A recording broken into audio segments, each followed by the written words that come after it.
진심으로 소망합니다. 오늘은 사도행전 13장 4절에서 12절 말씀, 성령 회망이라는 주제로 말씀을 보려고 합니다.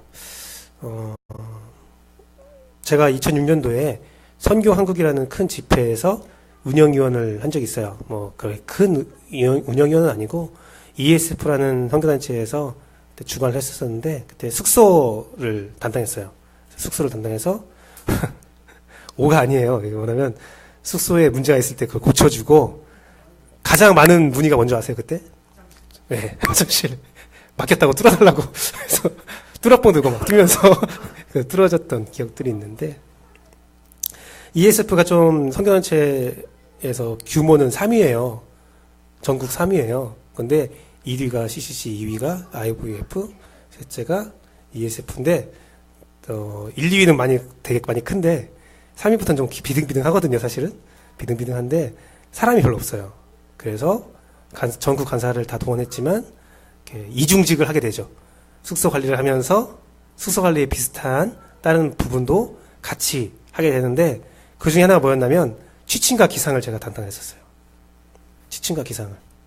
그래서 제 자랑을 좀 하자면, 민망하지만 제 자랑을 좀 하자면, 제 보이스가 아침에 꿀보이스로 제가 아침마다 큐티책을 읽어드렸었어요. 아침에 기상을 시켜야 되는데 어떻게 시킬까 해서 방송이 있거든요. 근데 음악 틀어놓고 막 띠디디 하고 막 일어나세요 하면 좀 딱딱할 것 같아서 고민하다가 아침에 큐티를 읽어줬거든요. 마침 요한복음 말씀이었었는데, 요한 쭉 읽어줬는데 되게 뿌듯했어요. 왜 그러냐면 지나가는데 사람들이 지나가면서 야, 아침에 목소리 너무 좋지 않냐 하면서 막 그런 몇 분이 다가 그런 게 다 그런 건 아니고 몇 분이 그런 말씀하시면 속으로 난데 그래서 되게 좋았던, 사실 제가 그게 있었거든요. 제 꿈 중에 하나가 라디오 DJ가 되는 게 꿈이었는데, 그때 한번 소원 성취했죠. 그래서 다른 것도 읽을까 하다가 그냥 건조하게 말씀만 읽자 생각했는데, 그 문제는 그렇게 잘 해결됐는데, 더 큰 문제는 취침이었어요. 취침.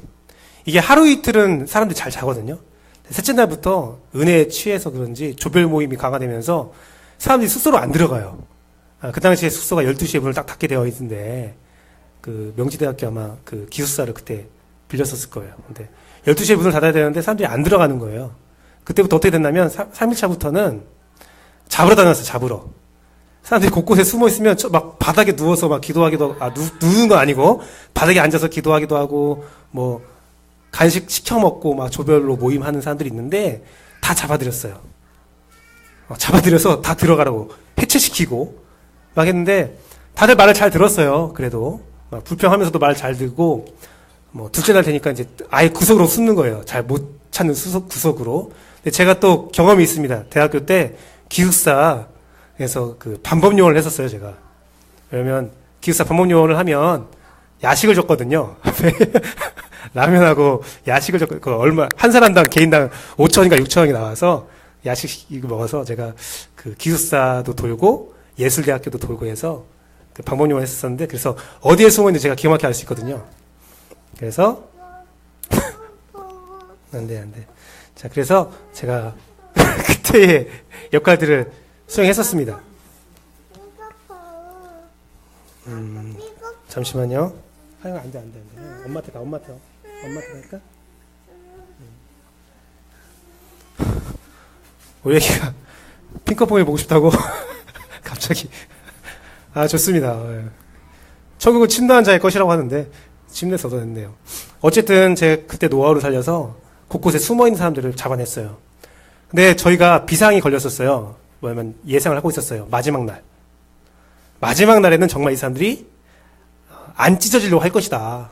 너무 아쉬우니까. 하지만 그래도 우리는 마지막 맡은 바 임무를 잘 수행한다 해서 숙소 관리에 동원된 모든 형제자매들과 간사들이 다 이제 긴장을 하고 디데이, 오늘은 꼭. 그때 이제 기도 모임을 하는데 이제 막 해치면서 주무셔야 됩니다 하는데, 제가 여러 가지 욕을 들었어요. 야, 마지막 날까지 이러냐고 막 하면서 그런 것도 듣고, 마지막 날은 좀 봐줘야지 막 그런 거 있잖아요. 우리 수련회 하면 그렇잖아요. 중고등부 수련회도 청년부 수련회도 마지막 날은 좀 온라인하게 해줘야 되는 거 아니에요? 막 그런 말들 많이 하는데, 안 됩니다 하면서 막 이렇게 들여보내는데, 가장 충격적인 악담이 뭐였냐면, 다 막 기도하는 사람들 좀 기다려줬어요. 기도를 하니까. 좀 이렇게 잠잠해질 때 딱 껴들어서 이제 그만! 하고 딱 이렇게 헤쳤는데, 사람들이 가면서 저 성령을 회방하는 것들 하면서 저한테 성령 회방하는 것들 막 하더라고요. 내가 성령을 회방했나? 성령을 회방하면 그 죄를 씻지 못해서 연자맷돌을 목에 메고 바다에 강에 빠져 죽는 게 낫다는데 내가 그랬나? 그런 생각을 했어요. 그때 성령을 회방한 게 뭘까라는 고민을 했는데 오늘 말씀에 소개되더라고요. 성령을 회방하는 건. 오늘 본문은 성령의 인도함 가운데 안디옥 교회에서 나왔잖아요. 저번 주에 봤잖아요. 바울과 바나바가 안디옥 교회에 나와서 실루기아에서 구브로로 가는 바나바와 바울의 여정을 소개하고 있습니다. 그들은 살람이라는 곳에서 말씀을 전하면서 요한을 수행원으로 두죠. 그리고 바보라는 곳으로 갑니다. 명칭이 좀 그래요. 바보라는 곳에 가서 진짜 바보를 하나 만나죠. 죄송합니다. 바보라는 곳에 누굴 만나냐면 그 바울과 똑같은 이름을 가진 서기오 바울이라는 로마 총독을 만나고 그 옆에서 기생이든 아니면 엄청난 영향력을 미치고 있는 바예수라는 유대인 거짓 선지자, 헬라어 이름으로는 엘루마라는 사람을 만납니다. 바예수는 히브리어로 이 뜻이에요. 예수의 아들이라는 뜻이에요. 예수의 아들. 예수는 여호수아라고 하거든요. 그래서 구원자, 즉 그의 이름은 난 구원자의 아들이야 라는 거창한 이름을 가지고 있는 사람이었죠. 구원자의 아들이야. 엘루마는 뭐냐면 엘루마는 여기 성경에 쓰여있기를 마술사라고 되어 있는데 엘루마는 특별히 신접하는 마술을 하는 사람을 뜻합니다. 한국말로는 박수무당이라고 하죠. 총각인데 신을 접해서 어떠한 예언을 하고 능력을 행하는 사람이에요. 즉 그는 구원자의 아들이자 신접하는 사람이었어요. 쉽게 이해하면 무당인데 그가 정말 초자연적인 일을 행하는지 아니면 거짓으로 사기를 쳤는지 말로 교묘하게 사람들을 숨겨왔는지 잘 모르겠지만 그가 총독과 아주 친밀한 관계를 맺고 있고 총독에게 영향력을 미치는 걸로 봐서는 그가 꽤 능력 있고 유명한 자였음을 알 수가 있습니다. 능력 있는 사람이었어요. 영향력 있는 사람이었어요. 그리고 우리가 한 가지 기억해야 할 것은 뭐냐면 그가 거짓 선지자라고 되어 있잖아요. 유대인이자 거짓 선지자라고 되어 있잖아요. 여러분, 이 사람이 어떤 이상한 종교를 가진 사람으로 비춰지면 안 됩니다. 뭐냐면 이 사람은 유대교의 배경을 가지고 그 사기 같은 행위를 행했던 거예요. 유대교의 전통에서 하고 있었던 거예요. 유대인이자 거짓 선지자다. 그 말이 그것을 의미하거든요. 즉 유대 총독은 그 사람이 선지자인 줄 알았던 거예요. 하나님의 말씀을 전하고 하나님의 능력을 입은 그런 구원자로 여겼다는 것이죠. 문제는 그가 그 능력과 그 영향력을 가지고 행했던 일인데요. 그는 하나님을 만나고자 하는 모든 것들을 방해합니다. 사도행전 13장 7절 8절에 나오는 건데요. 8절 같이 읽어볼게요. 8절. 둘, 셋. 이 마술사 엘루마는 이 이름을 번역하면 마술사라 그들 대적하여 총독으로 믿지 못하게 힘쓰니 하는 거예요. 바예수 엘루마는 성령 충만한 바울을 대적하여서 서기오 바울이라는 총독을 하나님을 믿고자 하는 그 열정을 방해했다는 거예요. 7절 말씀 보세요. 바나바와 사울을 불러 하나님의 말씀을 듣고자 했다는 거예요. 열정이 있었어요. 하나님의 말씀이 무엇인가? 궁금한 열정이 있는 사람을 막고 듣지 못하게 하고 그 귀를 막고 눈을 막고 그의 마음을 막게 했다는 거죠. 이러한 바예수 엘루마에게 성령 충만한 바울이 어떻게 합니까? 그의 정체를 공개하고 저주를 내리죠. 그의 정체는 넌 거짓과 악행이 가득 찬 악마의 자식이야! 라는 저주를 내립니다. 바울이 그 자리에서 선포하는 거예요. 너는 거짓과 악행이 가득 찬 악마의 자식이야. 그리고 넌 주의 길을 방해하는 회방을 하고 있어. 그런 말 하면서 저주를 내리죠. 네 눈이 보이지 않게 될 거다. 그러자 바로 바예수와 엘루마가 바울의 저주에 따라 눈이 멀게 되고 로마 총독은 그것을 보고 깜짝 놀라며 하나님을 믿게 됩니다. 예수 그리스도를 믿게 되죠. 즉 오늘 말씀에서 말하고 있는 성령 회방이란 무엇이냐? 그것은 예수 그리스도를 향한 마음을 어떻게든 막는 행위를 의미합니다. 왜 그러냐면 제가 성령님의 핵심 사역에 대해서 제가 말씀드린 적이 있어요. 핵심 사역에 대해서 말씀드린 적이 있어요.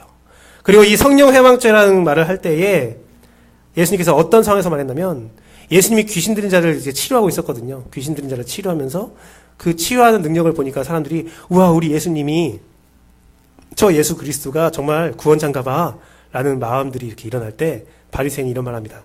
야, 저 사람이 바알세불의 힘을 힘입어 귀신들을 내쫓고 있다. 바알세불이 뭐냐면 귀신들의 왕이었어요. 귀신들의 왕. 그러니까 사기를 치고 있다. 저 예수가 귀신을 내쫓는 행위는 사기 행위다. 자기한테 많은 사람들을 이끌기 위해서 사기를 치면서 지가 귀신 주고 귀신을 내쫓고 있는 거다. 그렇게 말을 하고 있는 거예요. 그러자 예수님이 그런 바리새인들을 보고 성령을 회방하는 자들이라고 말을 합니다. 성령을 회방한다는 것은 바로 이런 거예요. 단순히 사람 기분 나쁘게 해, 사람이 기도하는 걸 막어, 그런 것들이 아니라 예수님으로 향하는 그 마음을, 예수님을 믿고자 하는 그 마음들을 방해하는 모든 행위들을 성령을 회방하는 행위다라고 말할 수 있습니다.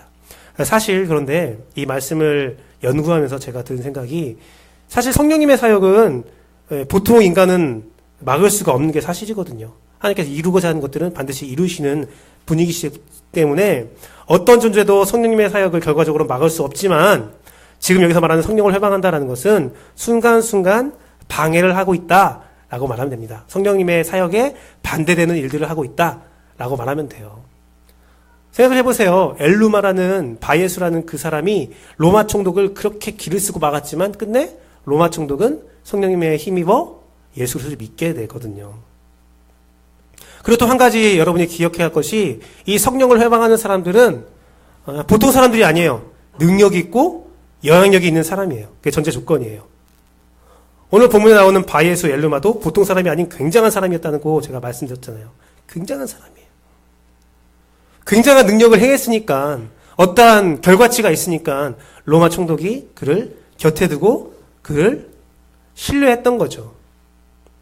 그 방법들은 구체적으로 나오지 않았지만 초자연적인 능력 있는 모습을 통하여 세상에 인증받았고 그렇게 쌓아올린 캐리어를 통해서 그는 무엇을 했어요? 하나님을 대적하는 일을 하게 된 거죠.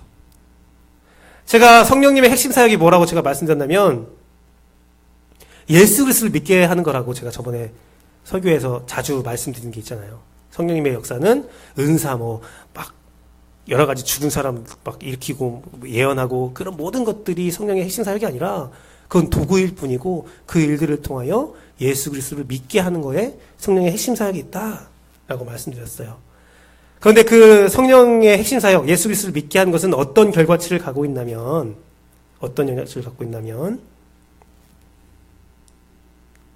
누가복음에 나오는데요.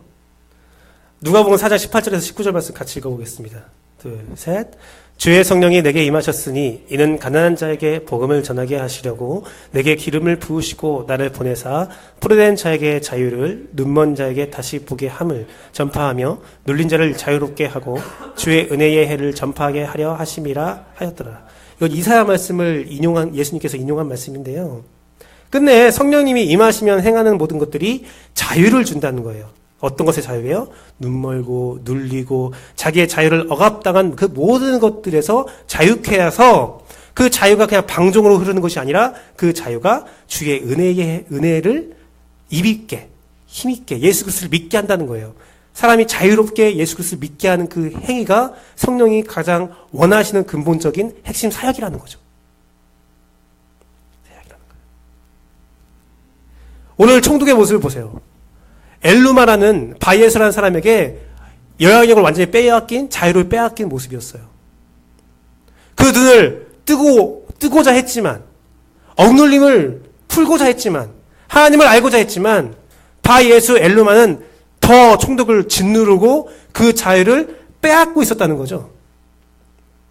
그러자 성령에 충만한 바울이 엘루마를 물리침으로 총독을 자유롭게 풀어줍니다. 그리고 총독은 그 일로 인하여 예수 그리스도의 은혜를 입는 그 성령의 사역이 이루어진 거죠. 한마디로 다른 자의 영향력에 눌려있는 사람이 해방되어서, 그 자아가 해방되어서 예수 그리스도의 은혜를 입는 그 사역이 이루어진 거고, 그 사역을 방해하는 엘루마는 성령을 회방하고 있었다는 겁니다. 사랑하는 씨앗침례교회 성도 여러분, 오늘날 성령을 회방하는 자들이 얼마나 많은지, 혹은 내가 그런 사람이 아닌지를 좀 돌아봤으면 좋겠어요. 돌아봤으면 좋겠어요. 그런데 그 엘루마의 동기가 무엇일까를 제가 한번 생각해 봤어요. 그런 성령을 회방하는 동기가 무엇일까? 그들의 동기는 나오지 않지만 대충 제가 유추하기는 엘루마의 소유욕, 탐욕이 아니었을까라는 생각이 들어요. 소유욕과 탐욕. 총독이 하나님을 믿고 바나바와 바울을 통하여 하나님을 믿게 되면 자신의 영향력에서 총독이 자유롭게 될 것을 알고 있었거든요. 그게 싫었던 거죠. 지금 왕처럼 군림하고 있는데 자기의 영향력 밑에 모든 사람들이 놓아져 있는데 그것들을 놓치고 싶지 않은 그 마음이 있다는 거죠. 총독이 자기에게만 집중하기를 원하고 있었다는 겁니다. 소유욕과 탐욕은 상대방에게 가장 중요한 사람이 되고 싶어하는 그 마음이 있어요. 그리고 소유욕과 탐욕은 상대방의 자유를 빼앗으려는 습성을 가지고 있습니다. 모든 사람들은 각자 개별적으로 성령님을 만나고 그 안에 성령님과 함께 호흡하여서 자유로운 신앙생활을 할 권리가 있는데, 또한 성령님도 각자를 인도하고 싶은 의지가 있는데, 사람들은 자신의 이웃을 지배하려 하고 영향을 미치고 싶어 하고 그들을 돌본다는 이름 하에 자기의 신앙의 영역 안에 놓게 하고 싶어 합니다. 그런 소욕과 탐욕이 있는 사람들의 특징은 다른 사람을 볼 때 어떻게 합니까? 항상 부족함을 발견하죠. 넌 이게 부족해. 넌 이게 약해. 그러니 내가 컨트롤 해줘야 돼. 내가 조종해줘야 돼. 라는 생각을 가집니다. 상대방은 늘 연약하고 보호해줘야 된다는 생각을 가지죠. 자, 여러분들에게 오늘 이런 말을 한번 물어보고 싶어요. 여러분이 가장 존경하고 사랑하는 성경 인물이 누구냐? 한번 생각해 보세요. 예수님 빼고요. 제가 이번 주에 이 질문을 많은 사람에게 했는데 가장 충격적인 대답이 예수님이요 해갖고 예수님 답변이 없는데 생각이 들어서 했는데, 예수님 제외하고, 너무 완벽하신 예수님 제외하고 성경 인물들 한 명을 한번 골라보세요. 전 야곱을 되게 좋아하거든요. 모세도 좋아하고 하지만 야곱을 되게 좋아하는데, 그 여러분이 존경하고 사랑하는 성경 인물을 하나 생각해보고 여러분이 오늘날 그 사람을 만난다고 생각해보세요. 정말 그 살아있는 그 사람을 만난다고 생각해보세요. 그러면 여러분들은 항상 완성된 신앙인의 모습을 그립니다. 엘리야를 생각하면 300명의 그 바알, 이사야, 아세라 그 거짓 선지자들 앞에서, 이단 앞에서 하나님의 말씀을 선포하며 그 300명의 목을 따버린 엘리야를 생각할 거예요. 다윗을 생각하면 하나님과 항상 늘 동행하고 하나님의 마음 합한 다윗을 생각할 거예요. 모세를 생각하면 홍해를 가르는 모세나 아니면 광야에서 백성들을 이끄는 모세를 생각할 것입니다. 아브라함을 생각하면 이삭을 바치는 그 믿음의 선택을 결단을 하는 아브라함을 생각하겠지요. 하지만 여러분이 그 사람을 만날 때 그 반대의 경우가 될 수도 있어요. 가늠한 다윗을 만날 수도 있고, 사람을 쳐 죽이고 도망가는 모세를 만날 수도 있고, 놀라운 사역을 결과를 맺지만 로뎀나무에 쓰러져서 하나님 저 좀 죽여주세요 라고 말하는 연약한 엘리야를 만날 수도 있고, 세상 권세에 두려워하며 자신의 아내를 내어주는 연약한 아브라함을 만날 수도 있어요. 사기꾼 야곱을 만날 수도 있고. 사람에게는요, 늘 부족한 때가 있어요. 그러니 조금은 너그럽고 그 사람의 삶을 인도하시는 성령님을 인정하는 시선으로 사람을 바라볼 필요가 있어요. 그리고 그 사람과 성령님의 관계에서의 자유를 인정하고 그 사람을 걱정하면서 내가 어떻게 해줘야지가 아니라 그 사람을 기다려주고 가만히 중보하기를 전 여러분들에게 바라고 원합니다. 여러분들이요, 그 사람 연약해라고 생각하면 가늠하는 다윗, 로뎀나무의 엘리야를 그런 시선으로 바라보면, 물론 제가 그 사람들에게 잘못을 말하지 마라, 항상 방치해라, 그런 말은 아니에요. 하지만 여러분들이 그 사람에 대한 영향을 미쳐야 돼. 내가 저 사람 연약하니까 내가 어떻게 해줘야 돼. 사역의 주체가 여러분이 자신이 되면 성령을 회방하는 잘못을 저지를 수 있음을 기억하며 늘 상대방을 대할 때는 늘 겸손한 마음과 조심스러운 마음, 또 성령님께 기도하는 마음, 기도하는 구체적인 행위들을 통해서 그 사역들을, 관계들을 행해야 된다는 말을 하는 겁니다.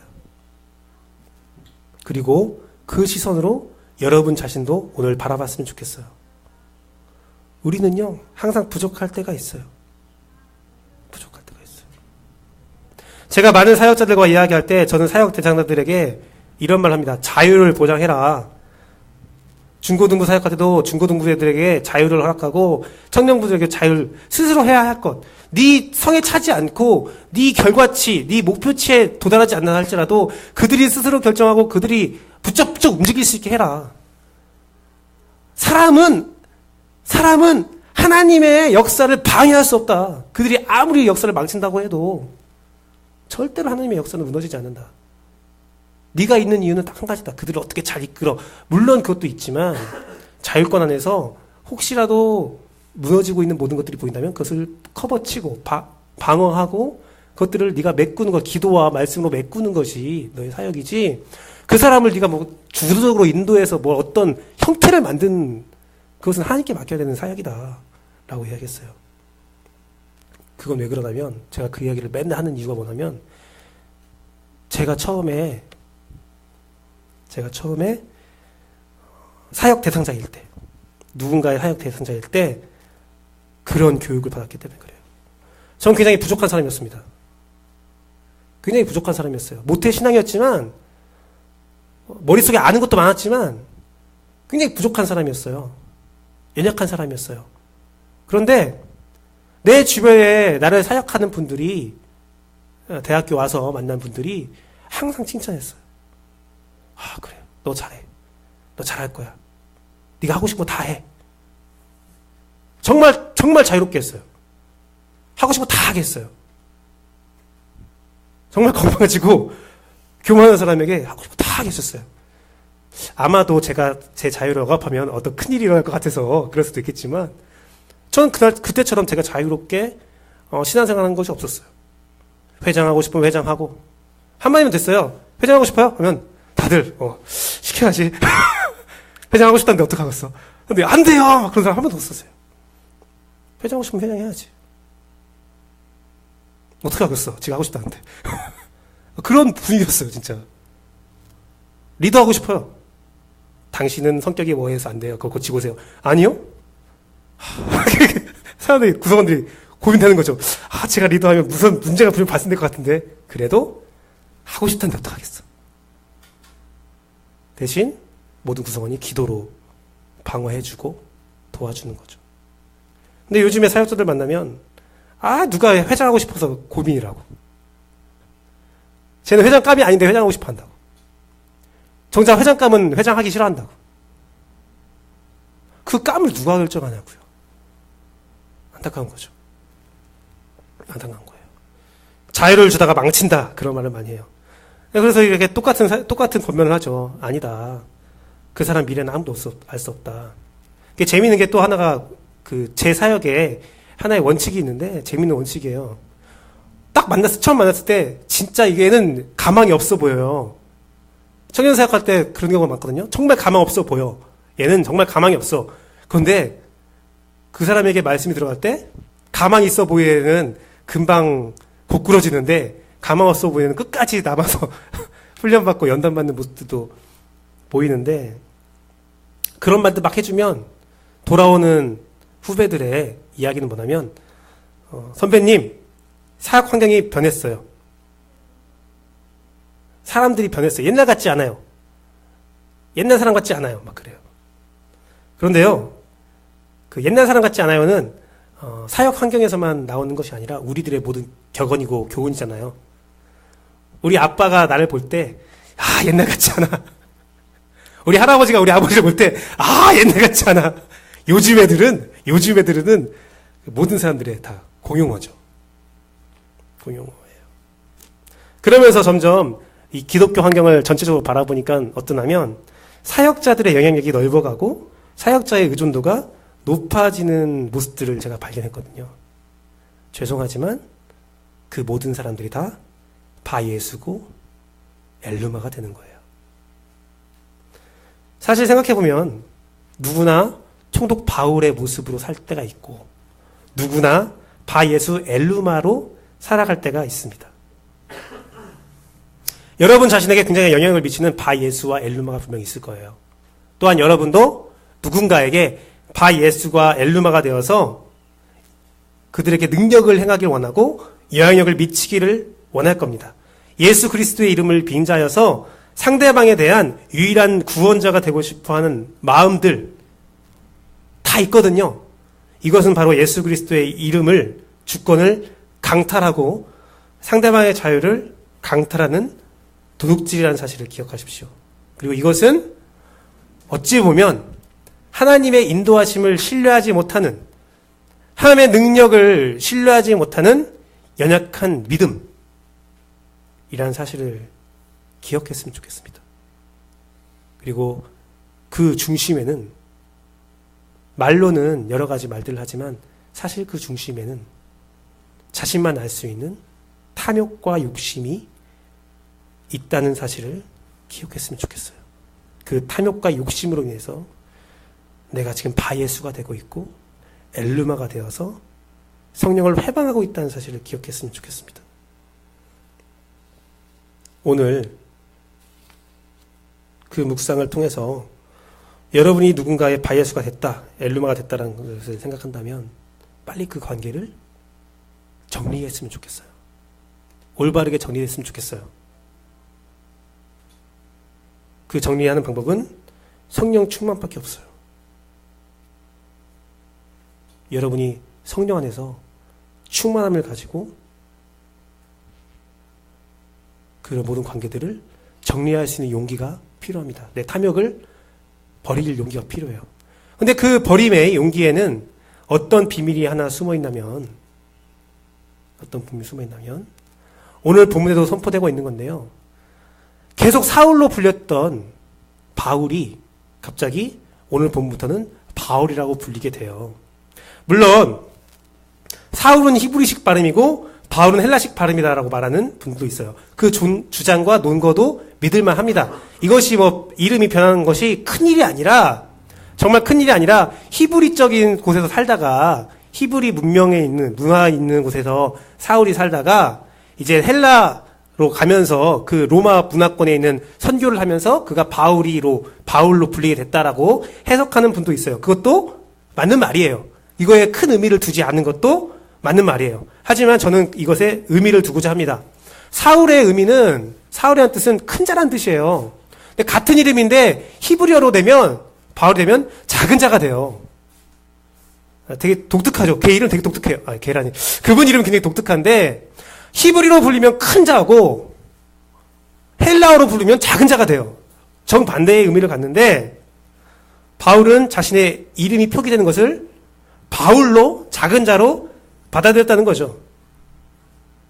그와 바울이 성령 충만해서 첫 사역을 하는데 그의 반동인물이 누구였어요? 우리가 소설을 읽으면 주동인물과 반동인물이 있는데, 주동인물이 바울이었다면 그 반동인물이 누구였어요? 바예수 엘루마였어요.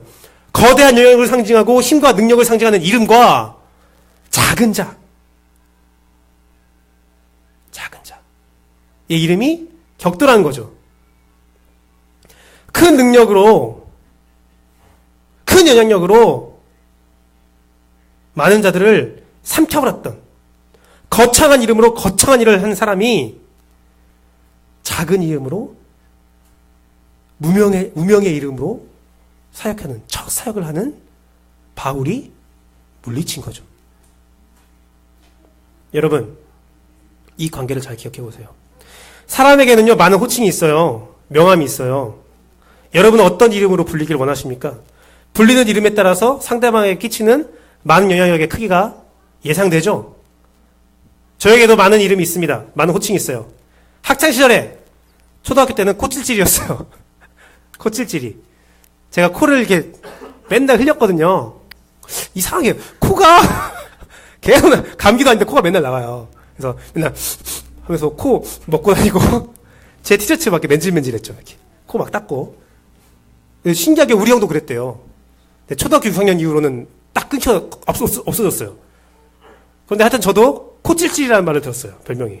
그리고 여러분 여러분 상상할 수 없겠지만 초등학교 때 제가 살이 더 쪘었어요. 초등학교 때 지금도 살이 좀 쪘지만 엄청 살이 쪘었어요. 그래서 친구들이 저를 뭐라고 그러면 슈퍼돼지라고 불렀어요. 슈퍼돼지. 힘은 센데 돼지라는 거죠. 단순한 돼지는 아니어서 다행이었는데 슈퍼돼지라고 불렸고, 그리고 시간이 지나니까 저한테 김규배에 한 개의 획을 더 더해서 감귤배라고 부르더라고요. 감과 규가 배. 그리고 그 당시에 과일촌 CA라는 음료수가 나왔었거든요. 저한테 과일촌이라고 부르기 시작했고요. 중학교가 되니까 애들이 저의 인상으로 부르더라고요. 이대근, 신창원, 탈옥수 신창원, 막 그렇게 했어요. 인상과 그렇게 불렀어요. 대학실에는 양, 저한테 양이래요, 맨날. 양. 그리고 1학년 지나니까 목자라고 불렀어요. 목자. 동혁자라는 이름도 생겼고요. 규배 형제라는 말도 많이 들었어요. 형제의 비를 따갖고 규배비라고도 많이 불렀어요. 규배비 하면서 저를 불렀고, 또 회장님도 됐어요. 제가 전북대 기독교 동아리 연합회, 기독교 동아리 ESF에 회장을 했었거든요. 놀라서 한 게 아니라 그 당시에 하고 싶어요 하면 회장님이라고 불렀어요. 그리고 총무님도 했었어요. 전북대 기독교 연합회 총무도 했었어요. 시간이 지나니까 저 뭐 소대장이라고 부르더라고요. 소대장님, 김중희. 또 시간이 지나니까 간사님이 돼 있더라고요. 간사님. 시간이 지나서 전도사님, 목사님이 됐습니다. 그러고 시간이 지나니까 남편이 되고 아빠가 되고 지금은 김실장이라는 이름으로 불리다가 직장에서 김실장 하다가 지금은 규배씨 불리고 있어요. 김작가 아니면 규배씨라고 불리고 있죠. 어제 한 분이 문자를 보냈어요. 규배 전사님 어쩌저쩌저 하더니 갑자기 한참 있다가 죄송해요 라고 하더라고요. 뭐가 죄송하지? 하니까 목사님을 전도사님으로 불러서 죄송해요 하더라고요. 그래서 답변을 했어요. 집사님한테는 제가 전도사셨잖아요. 목사가 전도사가 그렇게 큰 의미는 없는 것 같은데요. 얘기했어요. 그 많은 호칭 중에서 한 가지를 결정해봐라. 김규배 너는 뭘로 불리고 싶어? 라고 물어본다면 전 규배비를 선택합니다. 전 규배비가 이 설교 쓰면서 생각을 했거든요. 어떤 호칭이 제일 좋았을까? 규배비가 제일 좋았어요. 왜 그러냐면 그 모든 호칭 중에서 가장 친근해 보였어요.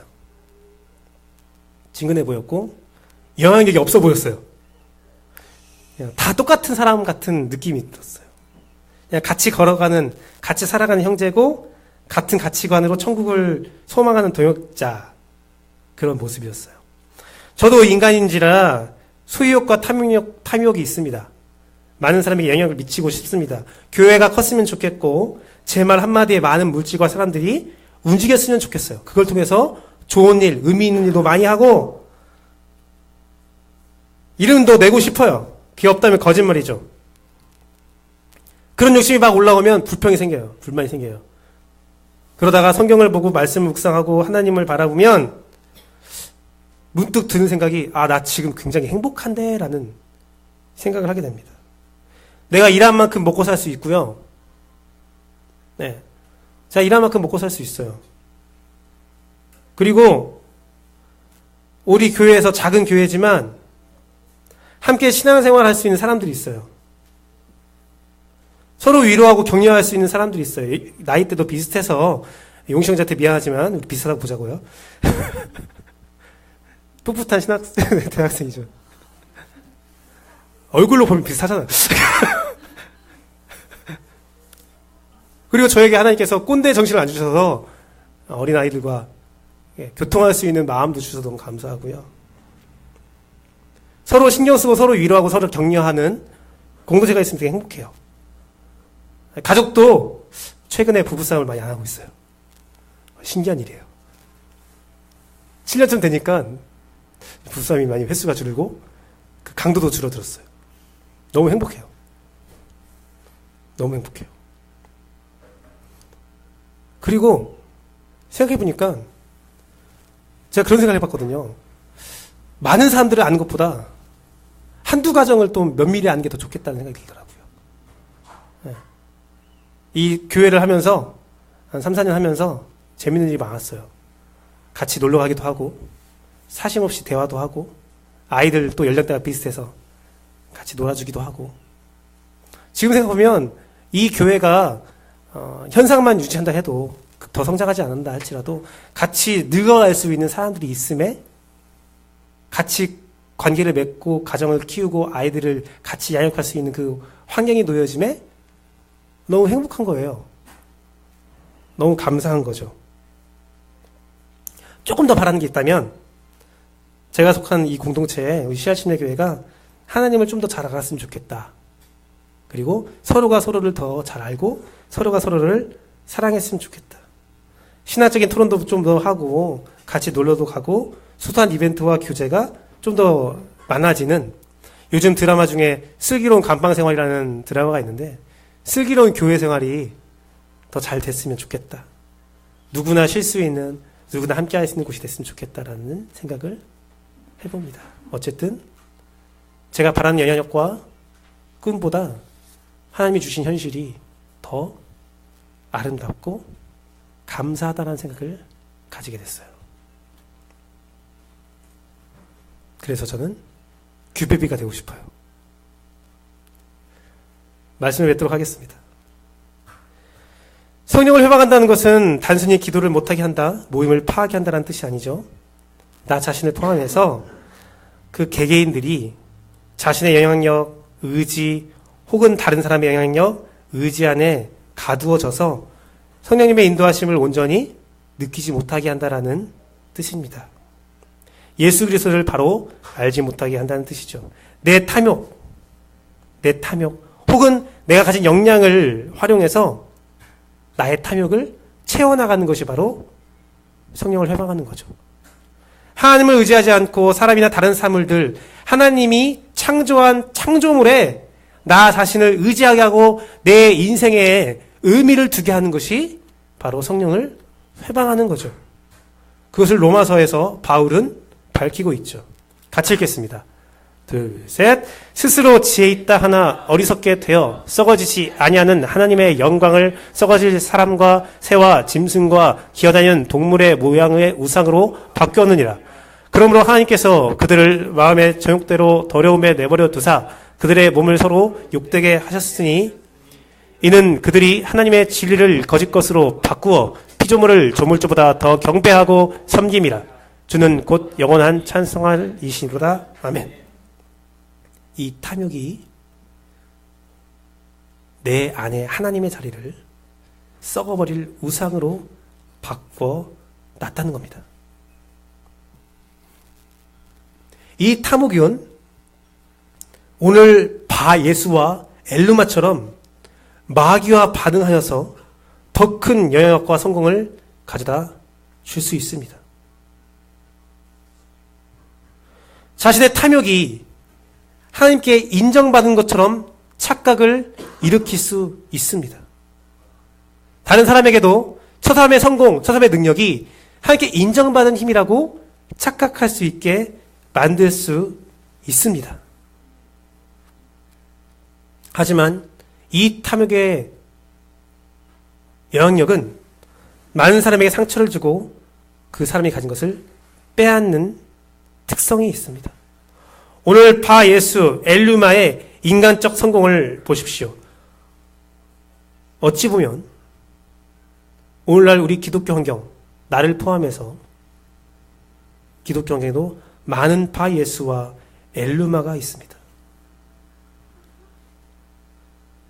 그래서 내가 가진 모든 것을 가지고 탐욕을 가지고 총독에게 기생해서 내 인격을 자랑하고 다른 사람의 자유를 빼앗는 일들이 많이 있습니다. 기독교 기업의 직원 및 비정규직을 위한 탐욕이 우리에게 들려지고 있죠. 기독교인이 돈과 물질과 명예와 권력을 탐하는 모습들이 보여지고 있죠. 기독교에 하나님을 잘 섬기는 게 무엇일까라는 고민보다는 건물이나 규모를 탐욕하는 방법들도 있습니다. 그 모든 것들을 세속하면서 자신이 소유하고 사유하려는 소식들이 들려오고 있습니다. 혹은 어떤 분들의 성적인 탐욕이 부른 각종 성범죄들이 있습니다. 세상은 우리 기독교를 이렇게 말합니다. 저를 포함해서 말하는 겁니다. 돈과 물질과 성의 노예가 된 자들이라고 말을 합니다.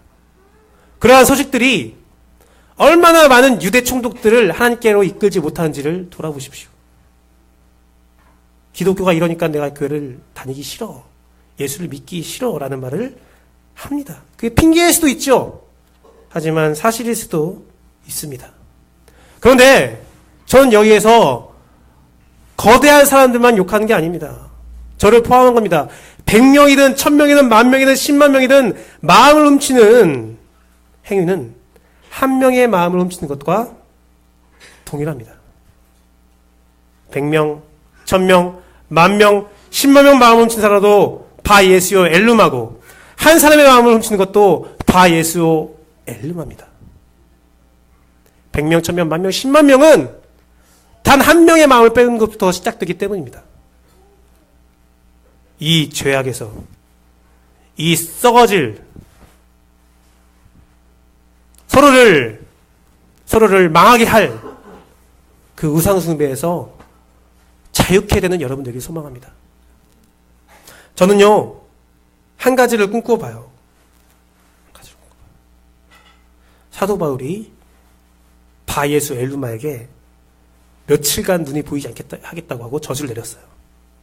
그 이후에 바 예수와 엘루마의 소식은 들려오지 않지만 저는 한 가지를 소망해 봅니다. 그러게 당한 바 예수 엘루마가 자신의 죄악을 깨닫고 회개하여서 그가 연약한 자가 되기를, 하나님을 알게 되기를, 하나님 앞에 바로 선 진정한 선지자가 되기를 꿈꿔봅니다. 그 비결에는 제가 방금 말했던 사울이 바울이 된 겸손에 있음을 여러분이 기억하기를 원합니다. 겸손의 힘으로 성령 충만을 입어 다른 자에게, 나에게 자유함을 주는 그 참된 능력을 소유하십시오. 모든 성령을 회방하는 것들을 격파하는 힘이 있는 겸손을 입으십시오. 탐욕을 버리시고 하나님께 예배하는, 하나님이 기뻐하시는, 하나님이 예뻐하시는 교회가 되는 그 겸손의 힘과 하나님을 인정하는 능력이 우리의 삶에 충만히 넘치기를 간절히 기도합니다. 우리가 다 똑같은 사람으로서 서로를 돌보며 살아갈 수 있기를 진심으로 바라고 또 바랍니다. 이 시간 우리 함께 찬양하고 이렇게 기도하는 시간 갖도록 하겠습니다. 오늘 찬양 함께 할 것은 보소서 나의 마음 함께 찬양하도록 하겠습니다.